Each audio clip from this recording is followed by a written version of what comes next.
अब मैं मंच पर आमंत्रित करना चाहूँगा एडवोकेट अभय जैन जी, आम आदमी पार्टी। हम इनका पूरा परिचय अगर दें तो समाज सेवी भी हैं ये रोहित जी, और कन्वीनर हैं मानव आवाज संस्था के, और साथ में जो है हमारे साथ काफी समय से जुड़े हुए हैं वायरल सच के साथ। अगर लोगों को रेरा से रिगार्डिंग कुछ प्रॉब्लम आती है तो रेरा एक्सपर्ट है ये, तो आज हम इनके साथ चर्चा करेंगे। एक बार तालियां हो जाए, और अगर आपके दिमाग में कोई भी क्वेश्चन हो तो आप प्लीज तैयार रखिएगा। तो आइए जो चर्चा का सिलसिला है वो शुरू करते हैं। अभय जी, क्या कहेंगे आप गुरुग्राम के एजेंडे को लेकर? आम आदमी पार्टी के कार्यकर्ता भी हैं आप, गुरुग्राम में विकास हो रहा है या विनाश हो रहा है? नमस्कार साथियों, सबसे पहले तो मैं वायरल सच चैनल का धन्यवाद करता हूं कि उनके सीईओ के बर्थडे पर आप कॉन्क्लेव ऑर्गेनाइज करा आप लोगों ने, और समाज के अलग अलग क्षेत्रों से जो महानुभाव हैं उनको बुलाया और अलग अलग पहलुओं पर आप डिस्कस कर रहे हैं। इस चर्चा से निश्चित रूप से ना केवल हम जो पार्टिसिपेंट हैं उनको फ़ायदा होता है, बल्कि समाज को एज ए होल भी फ़ायदा होता है, क्योंकि उनको पता लगता है कि क्या क्या इशू है, उनका क्या क्या हल है। ऐसा नहीं है कि दूसरा पक्ष है वो हल नहीं करना चाहता, पर निश्चित रूप से उनको काफ़ी बातों का ज्ञान होता है। तो मुद्दों की अगर बात करी जाए अभय जी, आप रेरा एक्सपर्ट भी हैं और मानव आवाज संस्था के कन्वीनर भी हैं, तो समाज से है जो आप लगातार रूबरू होते हैं, तो क्या लगता है कि अभी भी जो है 8 साल हो चुके हैं, बहुत सारी चीजें ऐसी है, मूलभूत सुविधाओं की बात करें, सिविल हॉस्पिटल की बात करें, क्योंकि अभी पहले भी जो हमारे पार्टिसिपेंट्स आए उन्होंने सबने एक ही चीज बोली कि गुरुग्राम में अभी भी मूलभूत सुविधाओं के ऊपर ही चर्चा हो रही है, कब ये मिलेनियम सिटी बनेगा? देखिए, मैंने कहीं पढ़ा था कि आप आम जनता को रोटी में उलझाए रखें। जब रोटी में उलझा रहेगा तो वो अपनी समस्याओं को, अपने अधिकारों के लिए लड़ेगा ही नहीं। मैं एक एग्जांपल देना चाहूँगा, सरकार कैसे काम कर रही है। हम रो रहे हैं, मतलब घर में एक बच्चा है, वो रो रहा है, रो इसलिए रहा है कि उसको रोटी चाहिए, तो आम जनता रो रही है, सरकार को दिख रहा है कि बच्चा रो रहा है, तो माँ ने देखा कि उसका रोटी तो है नहीं, तो वो क्या करे। माँ ने क्या करा, बच्चे को जो घर पर अलमारी थी 6 फुट की, उसके ऊपर बिठा दिया बच्चे को। तो सरकार ऐसे ही करती है। अब बच्चा रो रहा है और वो भूल गया कि मुझे भूखा हूँ, उसे लग रहा है कि मैं गिर गया तो मैं चोट लग जाएगी, तो उसने अब ये कहना बंद कर दिया माँ से कि माँ मुझे रोटी दे। उसने क्या कहना शुरू करा, माँ मुझे नीचे उतार दे, मुझे चोट ना लग जाए, मुझे नीचे उतार दे, मुझे चोट ना लग जाए। तो ये सरकार भी ऐसे फार्मूला अपना रही है। हम अपनी रोटी मांग रहे हैं, बोलो रोटी तो मैं दे नहीं सकती, तो ऐसे करो इनको उलझा दो, ताकि वो रोटी मांगना बंद कर दिया बच्चे ने। अब बच्चा कह रहा है मुझे नीचे उतारो। अब वो भूख गया, वो बच्चा भूल गया कि वह भूखा है। आप देखिए, 70 साल से ज़्यादा हमारे देश को आज़ाद हुए हो गए, और हमारा जो शहर है बिल्कुल देश की राजधानी के साथ लगता है। उसके बावजूद एक आम आदमी को क्या चाहिए, शिक्षा की बात करता है, सिर्फ उसको अच्छे स्कूल कॉलेज चाहिए ताकि वो अपने बच्चों को वहाँ भेजकर शिक्षा ग्रहण करा ले। एक आम आदमी को क्या चाहिए, हॉस्पिटल्स हों, वहाँ भेजे, अपना इलाज कराए। मैं बिल्कुल भी जो 5 स्टार हॉस्पिटल के खिलाफ नहीं हूँ, क्योंकि जो आदमी अफोर्ड कर सकता है, उसको लग्जरी चाहिए, तो निश्चित रूप से वो बड़े हॉस्पिटल में जाए, इसलिए व्यवस्था बनी। और ये व्यवस्था पूरे वर्ल्ड में है, ऐसा नहीं है कि गुड़गांव में, पूरे वर्ल्ड में है। सेम शिक्षा स्तर की बात करें तो स्कूल कॉलेज में हम चाहते हैं कि अपने बच्चों को स्कूल कॉलेज भेजें, अच्छे प्राइवेट कॉलेज और स्कूल भी हों, पर वो किन के लिए होते हैं, वो हमेशा उन लोगों के लिए होते हैं जो एक चाहते हैं कि भाई उनको एक लग्जरियस फैसिलिटीज मिले। बट आज हमारे गुड़गांव शहर में क्या हो गया है, मैं अगर ये चाहूँ कि अपने बच्चे को सरकारी स्कूल कॉलेज में भेजूँ, तो व्यवस्था के नाम से जीरो है।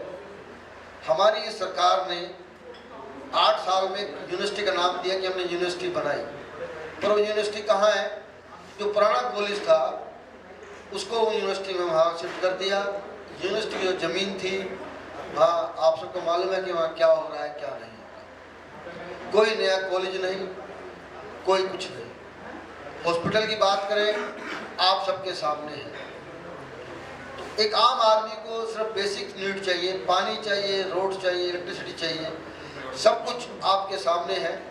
और मैं समझता हूँ कि ये व्यवस्थाएं जो दिन पे दिन बद से बदतर हो रही हैं,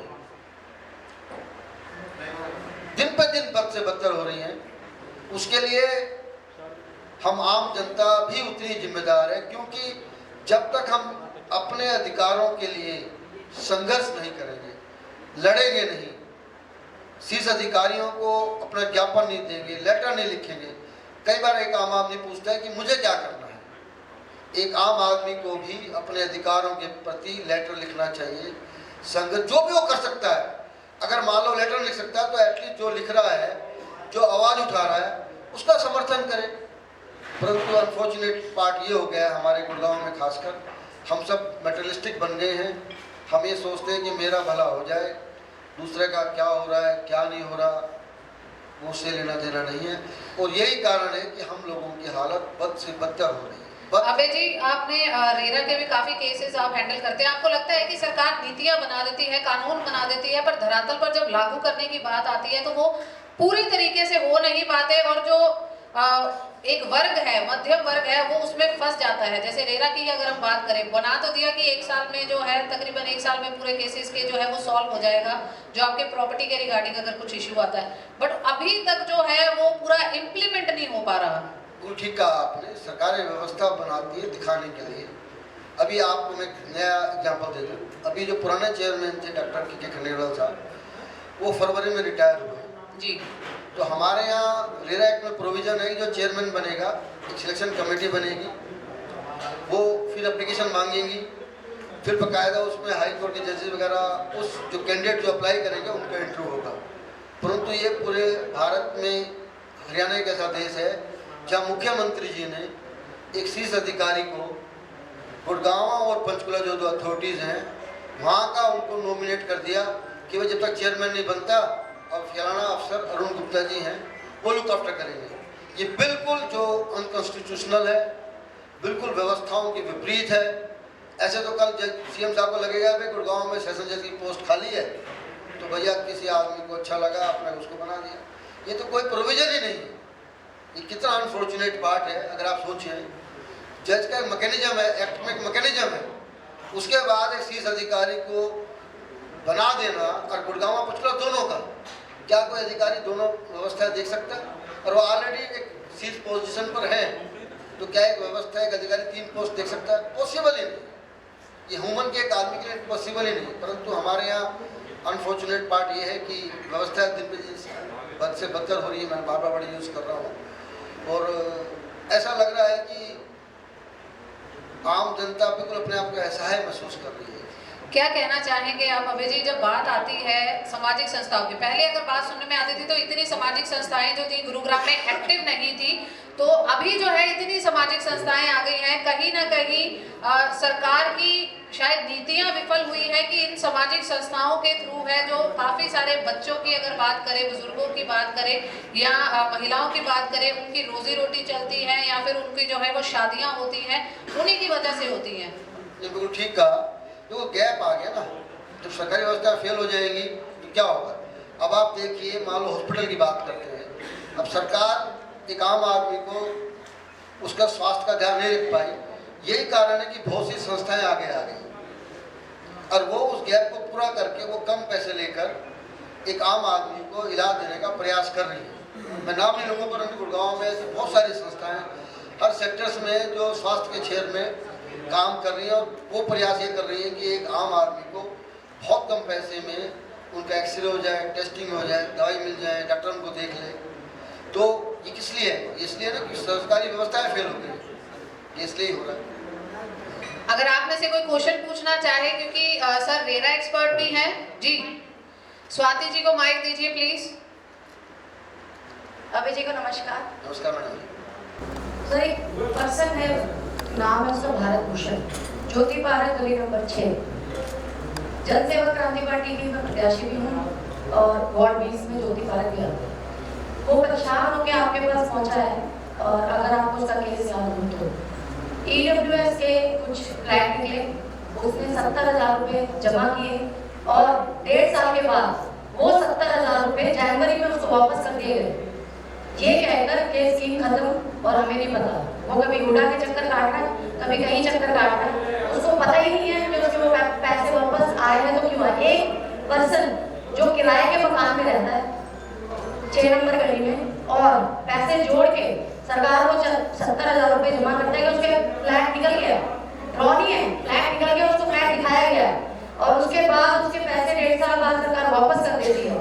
तो आप क्या कहेंगे? मेरे को तो ये रेरा और ये कोई भी चीज़ समझ में नहीं आती। आम आदमी के पर्सपेक्टिव से मैं आपसे पूछती हूँ कि जब वो आपके पास भी एक वार लेकर आता है तो आपको अगर संज्ञान में हो और याद हो पर्सन का केस, तो आप बताएंगे उसके ऊपर क्या कार्रवाई की गई है और क्या उसका इसकी रेमेडी क्या है और उसको कैसे मिलेगा या उसको कोई केस ही लड़ना पड़ेगा? तो आप उसके ऊपर कुछ रोशनी डालेंगे तो बहुत बेहतर है। धन्यवाद मैडम जी। देखो, भारत भूषण जी मेरे पास आए हैं और उनको मैंने रिक्वेस्ट करी है कि एक नहीं, मेरे पास अगर ऐसे कोई भी लोग हैं मेरे पास, अगर आप कागज़ लेके आएंगे तो निश्चित रूप से उनका मैं केस लड़ूंगा और मुझे उम्मीद है कि सफलता मिलेगी। पर इशू भारत भूषण नहीं है, इशू ये है आज से लगभग 10 वर्ष पहले हुडा डिपार्टमेंट ने लगभग 550 फ्लैट एक गरीब आदमियों के लिए बनाए, परंतु किसी को भी वो फ्लैट अलॉट ही नहीं कर पाए। ये व्यवस्था, वो मकान बेचारे खंडर हो जाएंगे। ये कौन, इसको कौन ठीक करेगा? बात भारत ऐसे ही गुड़गांव में डिफरेंट जितने भी अपार्टमेंट्स बनते हैं, जो हमारे यहाँ ग्रुप हाउसिंग सोसाइटी जो होती है 11 एकड़ की होती है, तो उसमें मान लो जितने फ्लैट बनते हैं लगभग 10% उनको EWS के लिए बनाने पड़ते हैं, इकोनॉमिकली वीकर सेक्शंस के लिए। अगर उसमें सबको अलॉट हो जाए, जो कि प्रोविजन है सरकार में, पर सरकार क्या करती है, अधिकारी लोग और डेवलपर मिलकर वो मैनिपुलेट करते हैं। तो मैं समझता हूँ व्यवस्था बहुत अच्छी हो जाएगी। जो हमारे घर मेड आती है, ड्राइवर आता है, जो और हेल्पर हैं, उनको अगर अच्छा व्यवस्था मिल जाएगी रहने के लिए तो निश्चित रूप से समाज में बदलाव आएगा। तो भाई, अभी मैडम ने जो पूछा मेरे से भारत भूषण जी का, उनसे मैंने कागज किए थे और उनको मैंने रिक्वेस्ट की थी आप क्योंकि केस 1 डालें या 10 डालें, तो उन्होंने मेरे से कहा था कि ऐसे 2-3 लोग और भी हैं, तो निश्चित रूप से हम उनकी लड़ाई लड़ेंगे और आखिर तक लड़ेंगे। और इसके लिए नहीं, अगर कोई भी आपको किसी भी फील्ड में अगर ऐसा लगता है कि एक आम आदमी लड़ नहीं पा रहा है, तो ये मेरा सबको पता है, आप उनको मेरे पास भेजिए, 1 पैसा भी उनका खर्च नहीं होगा। मैं बिल्कुल जितनी मेरी भगवान ने ताकत दी है उस ताकत से लड़ूंगा और अंत तक लड़ूंगा, मतलब कि हाई कोर्ट तक लड़ूंगा। और अभय जैन जी ज्यादातर जाने जाते हैं कि इन्होंने आज तक कोई केस हारा नहीं है। जी अंकित जी। जैन साहब नमस्कार। मेरा थोड़ा सवाल राजनीतिक होगा, जो कि आपका परिचय मनप्रीत जी ने आम आदमी पार्टी की तरफ से दिया था और I believe you are part of CM cell Delhi. Gurugram में आम आदमी पार्टी आम आदमी को किस तरह परिभाषित करती है, क्या समझती है कि वो व्यक्ति आम आदमी पार्टी में हो सकता है? क्योंकि हमारे पास जीवंत उदाहरण है गुरुग्राम के, जो शख्स आम आदमी पार्टी में रिसेंटली 5-6 महीने में ज्वाइन हुआ है। आई बिलीव बतौर बुद्धिजीवी, बतौर शिक्षित, मैं समझता हूँ दे आर नॉट आम आदमी, क्योंकि अगर कोई 500 गज की कोठी में रहता है वो नहीं जान पाएगा अर्जुन नगर में 40 गज में क्या समस्या है। तो इस पे आप राजनीतिक दृष्टिकोण से प्रकाश जरूर डालिएगा।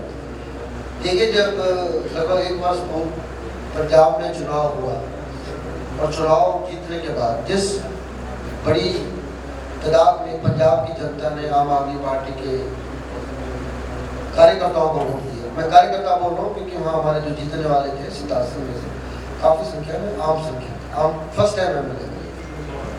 तो बनने के बाद जैसे कि होता है कि हर पार्टी की, मैं वर्ड यूज कर रहा हूँ, हरियाणा में, क्योंकि आपने हरियाणा से पूछा मेरे से, तो हरियाणा में हर एक पार्टी की कुछ नेताओं को लगा कि भाई वो अगर आप पार्टी ज्वाइन कर लेंगे तो उनका नंबर आ जाएगा, वो MLA MP पार्षद बन जाएंगे। उन्होंने ज्वाइन किया।